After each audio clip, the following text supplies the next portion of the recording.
in the game here now between Skillet and Exhausted on the ground. Again, this is the start of set 2. Let's see what the killer is. It's going to be a new killer for Exhausted on the ground. It is still Railblazer playing Blight. Sheltered Woods, a big open map. Nice for Blight. Finds scratches. Can't find his first victim just yet, though. And now actually resets and does find Chef Boyardeen again. The person playing killer in the last game for him. Gets a stun here. And actually not a stun.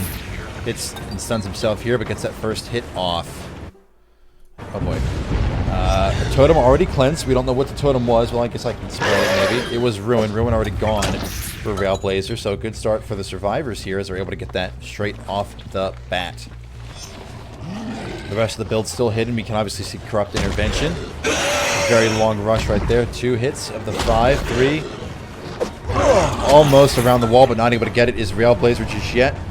Chef Min with some great movement to escape that one.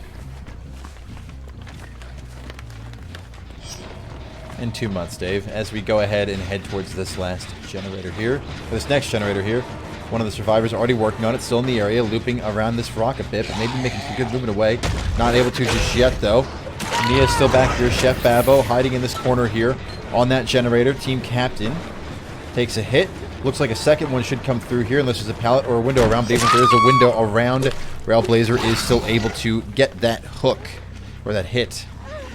It looks like a hook, right?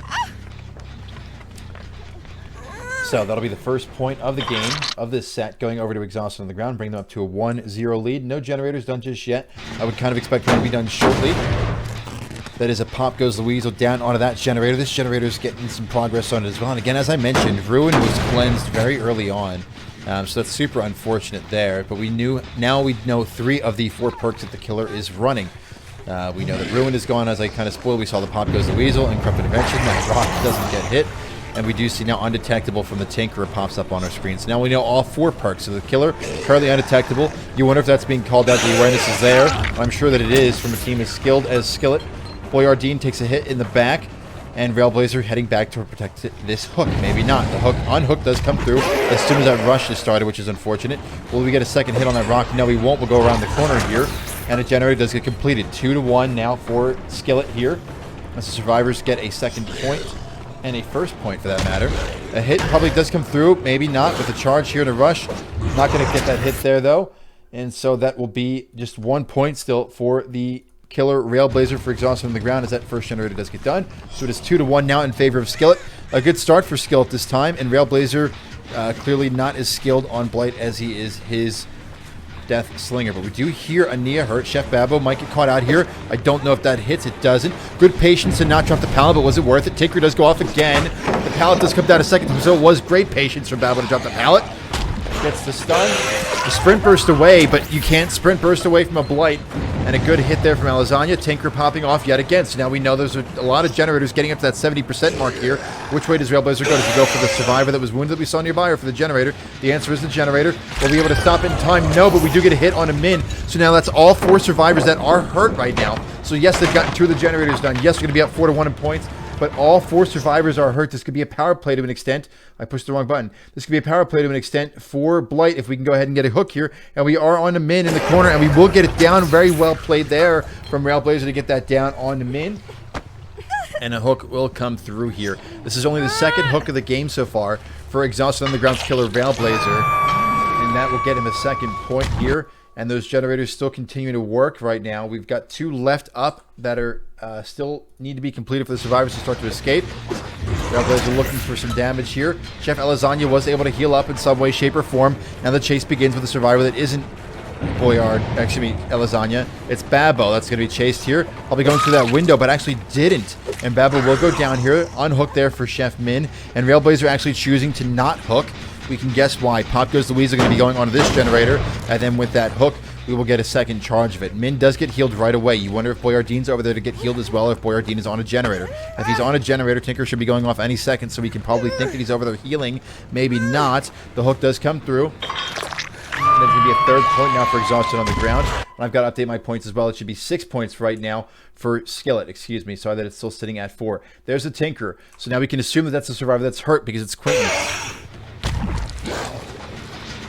and Min actually came to join. Maybe it isn't the survivor that was hurt. They're actually going to try to tunnel onto this generator. Min might go down for it. He's actually just going to use Pop Goes the Weasel. Look at that play. Just actually, as he popped off, he was trying to go back on the generator. That's why you kind of saw him stand there for a second. It was that close. The Pop Goes the Weasel, that charge. 25% of that generator progress gone immediately. We still see the survivors here tunneling onto this generator. Elizania is here and is healthy. We also have Min here who's hurt, but they're back and they're trying to get on this generator. It's been touched. The Pop Goes the Weasel went off, which could actually be detrimental. If he can get a hook here, he can pop that generator again, and in effect, 50% of that progress can go away when it was so close before that they were willing to risk their lives for it, and now they have to back off this generator completely. It is going to regress. That was not a charge and pop. That was just a normal hit. A normal hit will also go on Elizania. No, it won't. Elizania with good movement there at the end. He's going to try to take him away from this generator, maybe using this window to vault here. Not actually going to fake it, and it worked. Railblazer does swing and miss and should get some distance here unless he can play the mind game. He can't. Taker goes off back on this generator. Puts back to 70% progress. We do know where the survivor is. Fang Min does take a hit, but she did get healed in some way, shape, or form, and now she's back to okay. And now we see a hit on Elizania. So that's 3 survivors now. But Chef Babo, the only one who's not over here, it seems like, is the only one who's healthy. And Elizania does go down again. With this hook, that could be another pop onto that generator. But the problem is if you do it and the survivors are on the generator, it could be done before he gets over this direction. It isn't going to be done in time. We'll just hit it manually. But now the problem with that is now that it's been regressing like that, if you're the survivors, you don't touch that. But there's a survivor over there on that generator. It's at 70%. Where does this hook go? In the basement? That's a lot of time to invest here with the generators the way that they're at. But when he hit that generator over there, now he can't pop it if a survivor doesn't touch it because it's already regressing. You cannot regress a generator with pop that's already regressing. That generator gets done. It's going to bring the survivor points up to 8 here. That other generator gets done to bring them up to 10. So all of a sudden, after hooking in the basement right there, all the generators get done. The survivors are at 10 points now total. And Babo is going to be maybe left here. Excuse me, Chef Boyer might just be left here while the survivors try to escape. We're not just sure yet. But Blake can cover the long distance between these two exit gates very easily. The unhook does come through, but it's a deliverance, which means there's no borrowed time, but we swung already, and we missed, and he's going to be able to get over this wall here. I still think Elizania's in not the best situation here, unless the store is ready to be opened. It is not just yet. Min's on it. That's so unfortunate that it didn't go off there, where we didn't slam into that rock, and we had to keep moving instead, but we can assume the survivor's probably on the other generator. We did see Ming's hair there at a flick, but it was just for a moment. Chef Elizania looking to try to head over this way towards that exit gate. Can they get there in time? 5 charges of the Blight Rush, though. Not going to hit here. There's only 1 charge left, but he's got to recharge it here before he can use it again. Elizania heading in this direction still. Will the squad come out? We know that there is no Ed, but it looks like we're going to tunnel onto the Felix here. Elizania, it does miss. Can we get a body block in? I don't know if we can or not. It's going to be close. The survivors come together and body block the absolute mess out of Railblazers. So 3 of them will escape, and all 4 escape. And so it'll be a 16-4 predicament here for Exhausted on the ground against Skillet as all the survivors escape. Sorry if my mic is peaking. That got intense. As all of the survivors actually managed to escape here against Railblazer. So 4 points for Exhausted on the ground, 16 points for Skillet. Now, if you throw it back the other way, it was 16-3. If I'm not mistaken, was the score when the side switched last time. And so this is basically the complete opposite of how it happened, where Skillet was down 16-3. Now Exhausted on the ground is down 16-4. That ruined Cleanse immediately. So unfortunate. And that's kind of the detriment of not running it with Undying sometimes now, is it puts you in that spot. But it didn't happen there. I think it was just more well played by the survivors. They found that totem. They got it done super quickly. They spread out. They created pressure. That was extremely, extremely well played by Skillet right there.